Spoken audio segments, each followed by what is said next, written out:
Friend request. Though Manchester was a place for peaceful living, with a thriving job market, Ben knew that it was London that offered more abundant higher job opportunities. That's why he moved there. As a young man, he was working in a call center. On Friday night, he was doing his late shift. Instead of partying, he decided to work hard. He knew that if one worked hard in London, one could achieve higher levels. But in reality, he was sick of dealing with people on the phone. Ben wanted to be done with his shift as soon as possible. Around him were many desks, but only a few people, including him. The moment he was done with his shift, he got up. It was also that second that Lizzie, his colleague, got up from her chair. Her workspace was facing Ben's. He was looking at her as if he hadn't seen a beautiful woman before. Lizzie was blonde and had blue eyes. Her face had encapsulated Ben. The same had happened with Lizzie. This was the first time she really looked at him. A lean and good-looking boy, she thought to herself. When Lizzie realized she was staring at him, she immediately broke that connection and went towards the door. Meanwhile, Ben was tired, but after seeing Lizzie, that tiredness disappeared. Going towards the elevator, and before the lift was about to shut, Ben immediately heard a voice. Wait! It was Lizzie. Ben was quick to press the button to open the lift, properly.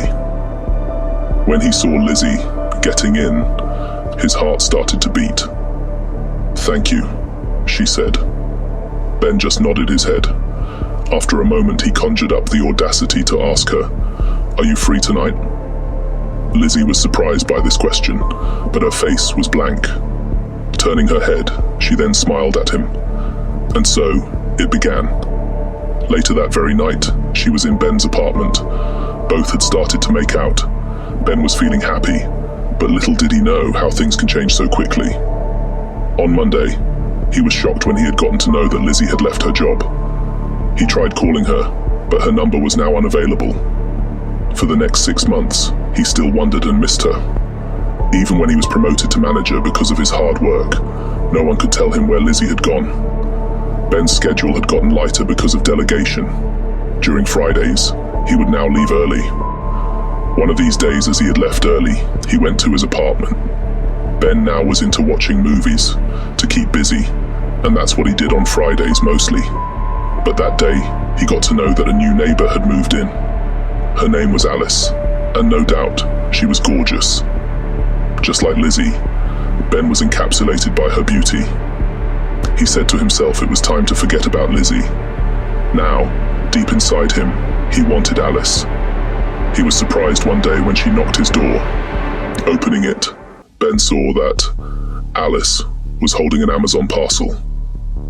"Is that for me?" asked Ben. "It has your name written on it," she replied. Ben hadn't ordered anything, but he was curious about what was in the parcel. The address on it was wrong, but his name was right. This parcel had made him get introduced to Alice. Thanking her, he went on to continue his day. But when he opened the parcel, he was shocked. The parcel unraveled an occult book called Hell and Ego is the Way of the World. This had spooked Ben. Ignoring it, he went about his day and his job. Some days later at home, he was looking outside the window. There, his eyes focused on Alice walking. But strangely, she turned around and pointed her phone at him to take a picture. He was astonished, and she was casually now walking away. "Is this some kind of a prank?" Ben uttered, and did nothing. During that night, Ben also heard weird noises, shouting and very loud, heavy metal music, all coming from Alice's apartment. This made him anxious and unable to sleep. He wanted to go there, but he refrained. Sleep was what he needed, and so he just lay there until he was finally able to sleep. The next morning was a shocker. When he stood on his balcony, he had a beautiful row of rose bushes. Now its beauty was gone. Instead, the flowers were covered with litter and feces. Ben had almost puked, and deep inside, he was freaked out. It was at this second that his phone buzzed. Checking it, Ben saw that he had received a Facebook request from Alice. Not connecting the dots, he went on to accept the request and ended up going to his work. In the reception area, Ben had also complained about the vandalism to his beloved flowers. Later that day, coming home after work, Ben was again tired.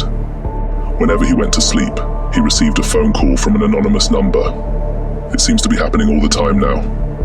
Instead of hearing a voice, all he heard was silence, but he could hear the breath of someone. Deep inside, it scared Ben. His sleep was robbed. Different dark thoughts had started to loom around his mind. In the end, to ease himself, Ben concluded that the calls might be some kind of a prank.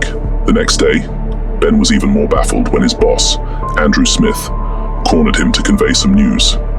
"Do you know anything about that girl named Lizzie who worked here almost 6 months ago?" he asked, with some concern. "Yes," replied Ben. "I kind of knew her." "Well, you may be shocked about what I'm going to say." "What happened, Andrew?" "I just found out that Lizzie is in a mental asylum," he replied. "She suffered from a breakdown." When Ben heard about this news, he was sad throughout the whole day. He thought that what he had with Lizzie was something special. Now, he knew it was nothing.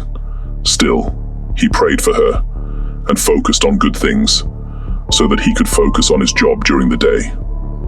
Coming back to his home, this time, Ben was appalled when he found out that someone had broken into his apartment.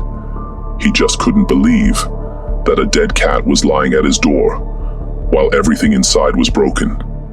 Immediately, he called the police. When they arrived, it was a few hours later, inspecting the things that were broken, the dead animal, and asking if anything was stolen. The policeman said, "Sir, we have collected the CCTV footage. We'll examine it and come back to you after." Ben nodded his head, disappointed he had waited so long for such a response. The next day, at the station, the footage had clearly shown Alice had killed the cat and put it on his doorstep. Things all started to make sense now. The police were quick to arrest Alice, who was firm in her opinion that the accusations were ridiculous. She pointed out that the CCTV footage wasn't clear, and if they wanted to blame her, they needed solid proof, not a blurred video. The police couldn't prove it in the end. They just warned Ben to stay away from her. Meanwhile, he was afraid. This was some kind of sick game ruining his life. He couldn't focus on anything positive anymore. One day he began checking his Facebook. Suddenly Ben started to get a lot of notifications.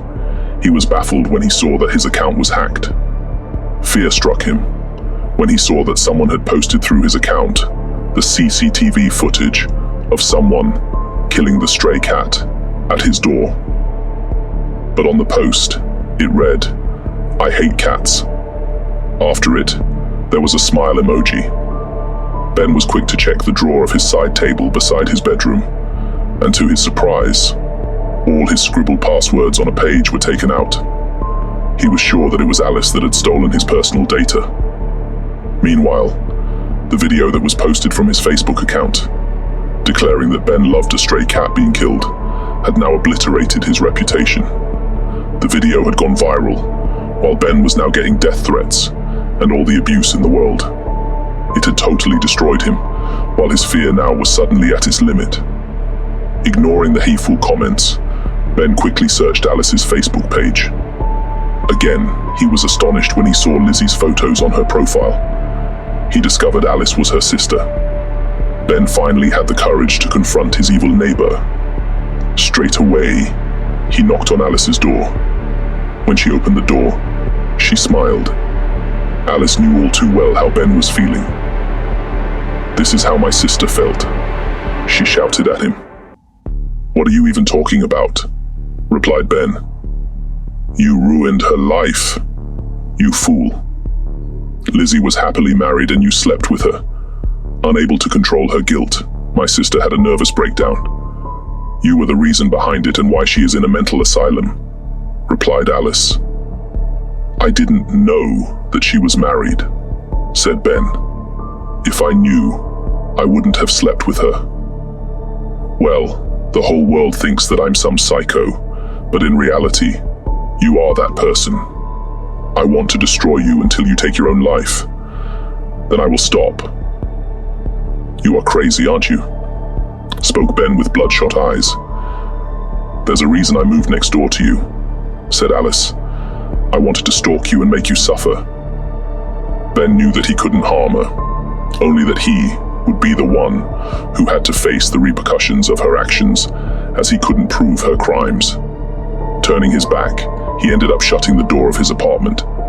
For the next couple of hours, he was deleting all his social media accounts. The next day, he left his apartment and resigned from his prospering job to move back to Manchester. Later that night, Alice had seen Ben from her window leaving. She wasn't done with him yet. She booked an Uber and followed him back to his family's home. The end.